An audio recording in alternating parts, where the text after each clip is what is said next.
Risk Rain's an interesting game. It follows a survivor lost on the desolate planet Petrichor 5. In this miserable environment, you must survive, taking and killing everything that stands in your way. Through exploring, you'll encounter an array of colorful areas, each filled with life and creatures, and wait a minute, this doesn't sound very desolate. Like really, I'm about as friendly to this environment as Mario is to the Mushroom Kingdom. This is for the greater good! To survive the progressively harder waves of creatures, you must find debris from the UES Contact Light, a huge shipping ship that got blown up and scattered across Petrichor 5. Well, at least I don't have to pay for any of this equipment, since it's just debris. No! In these chests, you can find a lot of different items, which will all give you a buff or help you in some way. And when I say a lot of items, I mean a lot of items. Once you've rendered every species in an area extinct, give me your money! You can use this teleporter, which I guess must be charged by the blood of the innocents because why is this taking so long? Doing so will teleport you to another area of Petrichor 5, and you'll repeat this until you defeat the final boss of the game. And I'll wait, that's all Risk Rain 1, not Risk Rain 2. Risk Rain 2 picks up after the last game left off, as a rescue mission that has been sent to Petrichor 5. For this rescue mission, an armed ship filled with a band of hired mercenaries is essentially sent on a suicide mission to recover the Contact Light. You could say they're a suicide club or something. Why is no one questioning a group of assassins on a rescue mission? The gameplay of Risk Rain 2 is very similar to the first game, but with one major difference. Really, the devs made the first game and thought, but what if it was 3D? And somehow everyone was on board. I don't know what's crazier, the fact that they did it or that the entire community agreed. Like really, imagine how bad it would have gone if the creators of Terraria decided to make a 3D open world survival game where everything was procedurally generated. Oh. In both of these games, you start by playing as a commando, but you can unlock other characters by completing certain achievements that range from beating the game to... Okay, so once you spawn, go to the back of your escape pod, grab the fuel array, carry that until stage 4 and hope you get this map, climb up these chains and give it to this plant. Why is this so complicated? Each one of these survivors have unique abilities which can greatly change how you play the game. And to defeat the boss, you must assemble a crew of only the best of the best. First is the commando. And he is the guy, like the main guy. If you want a character to represent Risk Rain, this is your man. How well does he play, you ask? Well, meh. He can shoot enemies both close and far, meaning he's always useful, but never really useful. Commando is essentially the white bread of Risk Rain, but he's not the only character you don't have to unlock, because you can also play as the Huntress. Oh yeah, I'm the greatest, I'm the greatest, I'm the greatest. I really like the idea of Huntress, with the zippy aerial auto-lock on attacks, but her health is just so low, it makes her about as useful as a hamster who found a Red Bull. The next survivor you unlock is normally Bandit. And oh yeah, this is where things start to get good. Bandit is your sneak up behind the enemy and get that juicy shotgun crit damage guy. Ah, yes. Of the mercenaries hired to help this rescue mission, Bandit isn't one of them. Taking advantage of the hobbled together crew, he snuck on board, using his invisibility. He's just that cool. The story behind Risk Rain is never directly told to the player, making the world feel mysterious and unknown. Some would tell you a story of a fierce galactic war, resulting in the loss of an unfathomable amount of people. And some would tell you a story of nature and the importance of preserving near-extinct species. But I would say it makes no sense. I swear, I haven't seen this amount of unknown amount of time later on a wiki for a game with millions of players so many times. And yes, I will get to the other characters, but really, if you wanted to follow the story of this game, you would need to read through hundreds of item descriptions and piece it together like a real historian. A hoof from one of my many goats. I noticed one day that one of my goats had an abnormally large foot. Ah, the secrets of the universe! Luckily, you don't really need to understand the story of Risk Rain to have fun. Hell, the first 100 hours I spent in the game, I didn't even know there was a story. Why is it even called Risk of Rain? Honestly, I can't blame the creators, because the team behind it, Hopoo Games, is actually just 2 guys. But after watching a couple lore videos and having a poke at the logs myself, I think I've got a good enough idea of the story. Thousands of years ago, there were 2 brothers gifted in the art of creation. Mithrix loved the simplicity of perfection that came with clean stone constructs, while Providence enjoyed the chaos and unpredictability of nature and the soul. Together, these brothers gave Petrichor 5 the teleporters, allowing creatures to move across the planet instantly. To guard the creations, Mithrix and Providence created golems, which Mithrix designed and Providence gave souls and sentience to. For a long time, the creatures of Petrichor 5 prospered under the protection of Providence and the technology of Mithrix. But Mithrix, looking to the stars, began to wonder if there's anyone else out there like him and his brother. So, he devised a plan with a reluctant Providence to create what would become the first and last primordial teleporter. This device would allow them to travel not just across Petrichor 5, but to other planets. Mithrix decided to test the teleporter by going to the moon and back, but when he tried to return, Providence had sealed it off. Well geez, Providence, why'd you do that? Don't worry, Mithrix was racist or something. So at the end of the game, you fight Mithrix, and he's a pretty tough guy. But before you're able to take him on, let's join that suicide club. God, that sounds wrong. Suicide group? Suicide. Let's just get back to the characters. M-U-L-T? Multi? Multi is the first robot character in Risk of Rain. So you're telling me these other guys aren't robots? I was just as surprised as you. So it turns out all of these guys are humans with suits on. Multi has burst and rapid fire damage. While being fun and balanced, Multi suffers from a case of being mid, which is arguably worse than how bad Huntress is. Because in a game where you're normally playing the same character over and over again, you'll eventually get bored of playing Loader and want to play something else. This leaves characters like Multi that are good but not really good to be forgotten as nothing special. Speaking of worst characters in the game,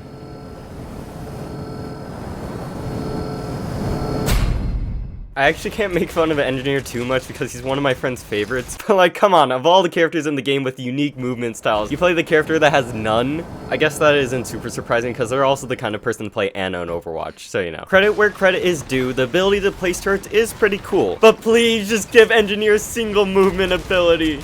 In the world of Risk of Rain, there are many strange forces at play, whether it's Mithrix and his constructs, Providence and his wildlife, or the Galactic Human Empire, yes, that's a thing. The one I find the most mysterious is the Bazaar Between Time, which I guess isn't that surprising. It literally has Bazaar in its name. Here, you will find Newt, the shopkeeper selling special lunar items, which will give you a large buff, but also come with a negative effect. And oh my god, he's selling people! Trapped here is the Artificer.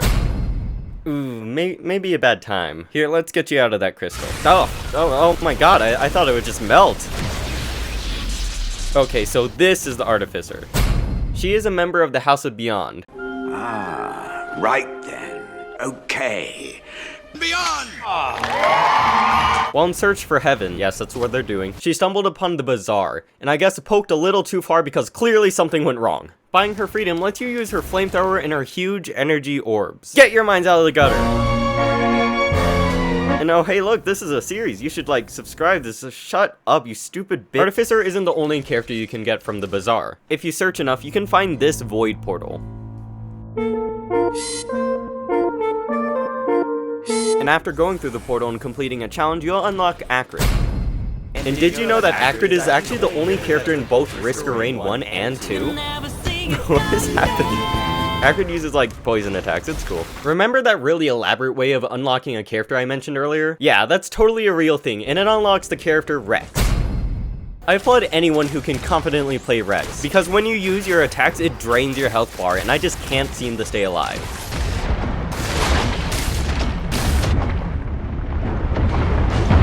Of course, it wouldn't be a game with a character selection if they didn't add the ninja character. Literally every game that has a vast array of characters so everyone can enjoy the game always has a ninja character. I can't escape them! Mercenary is a very skill-intense character with a lot of movement abilities, like a double jump, dash, and I don't even know why I'm telling you. You already know if you're gonna like Mercenary or not. Just take the title card and let's get to the next character. We gotta move on quick because the next title card's coming. Loader has a grappling hook and doesn't take any fall damage. Must I say any more? Actually, I do have a lot more to say because she is such a broken character. She somehow gets levels of hate that's normally reserved for characters in hero shooters. And those are competitive games. People get upset at you for playing Loader like you just came in their house and pissed on their bed. What the hell am I doing? Now that you've assembled a full, proper, diverse crew, you can finally take on Mithrix. The Mithrix battle is tough. It took me and my friend a solid 32 hours of playtime just to beat him once. And we're only able to do that once we had unlocked enough characters and items. Unlocking the items luckily isn't nearly as hard as unlocking the characters. Mostly. After defeating Mithrix, you must use this ship to escape, because without him keeping the Void Reavers at bay, they'll swallow the moon into the void. Completing this gives you the Captain, the last unlockable character in the game. If you thought Bandage Shotgun was fun, well just you wait, because the Captain can shoot both short and long range. Also, you know, the projectile deleting passive is pretty cool too. So with the Captain rounding out our characters, that covers everything in the base game. But over the past 4 years, we've gotten 2 DLCs, each with 2 new characters. The first DLC was the Survivors of the Void. This DLC offers a lot of new content, which greatly improved the game, especially the addition of void items, which are all variations of the original items, but with a twist. For example, the Will o' the Wisp normally creates an explosion when an enemy dies, but with the Void variant, it explodes on the first hit. The Survivors of the Void DLC also adds in, you'll never guess this, Survivors of the Void. I thought we already had one of those, but I'm not complaining. When you buy the DLC, you automatically unlock Railgunner, which is the embodiment of MLG Quickscope. Please add headshots to the game, please. I mean, really, the only thing stopping your friend with 80+ hours of aim training from killing everything is the stupid rhythm game, which only lets you shoot if you played enough Undertale. I do gotta say, this DLC is incredible, and I'm not just saying that because of the Void items, but also for what it adds to the story. The Void collects, documents, and stores data. Anything from whole planets to memories, it collects, documents, and stores everything in its empty realm. But there is one place it hasn't been able to capture yet, Petrichor 5, an extremely volatile planet producing beings of extraordinary power, destroying any unit sent to it. So the Void devised a plan. It would capture an ordinary commando similar to the one who defeated Providence and force it to run scenarios inside the Simulacrum, a prison that could simulate environments, creatures, hunger, thirst, pain, to have a chance of defeating the entity on the moon. The Void eventually succeeded, creating a creature powerful enough to take on Providence himself. But the creature had become twisted by the Void, adapting to the purple fog, and could no longer be trapped by the fake memories of the Simulacrum, rattling its bars with an intensity that defied reality. It did the impossible and escaped the prison. This is the oh god. So this is the Void Fiend.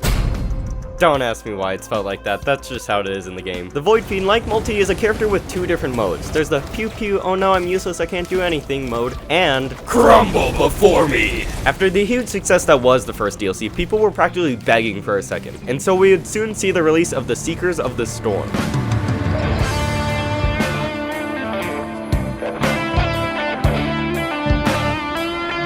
Guys, I'm gonna be honest with you, this one kinda sucks. Like, what do you mean there's a new stage with a primordial teleport? What did you miss about first and last? This is because instead of the original devs working on the DLC like last time, it was left to the publishing company to make this DLC, and it went about as well as you'd expect. There are just so many problems with this DLC, I could go on and on, and hey guys, Future Phoenix here. Gearbox reworked a whole bunch of this stuff, so it's cool now. Like Railgunner, Seeker is this DLC's free character.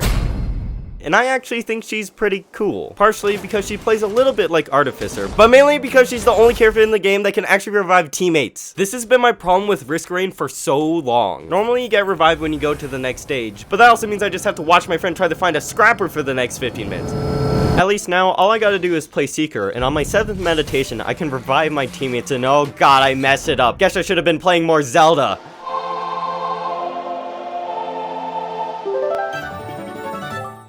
The second part of this DLC's pair of characters is the Chef, which has been brought back from the first game. And ew, why is he gooping everywhere? Stop! By releasing his liquids, Chef can do insane amounts of damage by then setting them on fire. Life is suffering. The only solution is to burn. To burn everything until only the cremated ashes of the old world are left to fill the air. Do you remember when I said there are 2 characters in each DLC? Well, yeah, it turns out I was lying, because there are actually 3 in this one. Apparently, I had gotten too mad at the DLC, so I never unlocked the last character. The final character in Risk Rain, for real this time, is the False Sun. To unlock the False Sun, you first have to defeat him with this item in your inventory. Ah, be my friend! Gearbox had no right making a character this good. I mean, why would I play anything else? He can melee, shoot, laser, do burst damage, and on top of that, he has the one good part about Hunter's Bow with multiple charges. I don't know what Gearbox was thinking while making him. Did they think to make a good character, they need to put everything in it? With that being said, I can't help but love this character. Every part of my bones yells that a Master of All Trades character in a Hero Select game is a bad idea, but somehow it works. With a group of friends like this, we could take on Providence himself. And maybe one day, if Gearbox would allow us, we actually will.